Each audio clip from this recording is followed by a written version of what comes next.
advocate For Zanu here vamuziva kuti aiwa ndiye ega aiwa munhu wechikadzi anonyatsokuonekwa kuti panguva ino aiwa akamira nesimba, achimira semvumba kunge murume, anomira panotungana dzemudanga chaimo achidzikamisa kunyangwe nana Nick Mangwana.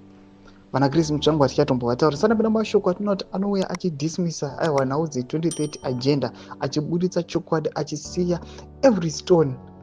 aiwa rateni wanoti subscribe like or on the bell kuti mudapendo pake afadzemera kudanyira chiti Zanu PF will never miss an opportunity to mimic the authoritarian repression and that characterized Ian Smith's rule, particularly when it comes to trying to cling onto power by any means when the masses want change.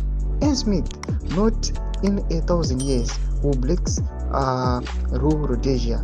Zanu PF 2030 tinenge tichipo. Zanu PF will rule forever. It's a mess, but in the end, the people will win. We need new leaders. Ndo mawarnings anouya chipo vakomana with the regime achinzi aiwa at the end zvese mukaita tingakutenderai kuti constitution mukaita zvese mukapinda mukatina zvamuri kuda, but at the end just be in mind kuti aiwa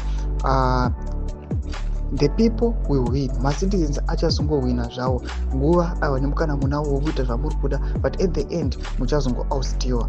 Ndo mashoko anoitwa pana advocate For Zanu here aiwa achiudza vakomana vejima achiti aiwa zvese mukaita mukaklinga onto power kunyange zvimuchiziva kuti mamasses ari kuda chinji munyika, achingovapa zvavo mawarning achivaudza kuti isu tanyarara, itai zvamuri kuda, but you must know the truth. Tudze mafunguro enyu muri kudii pamusoro pechiitiko ichi. Pinda comment section medu kudze mafunguro enyu, subscribe or like, turn on the bell icon.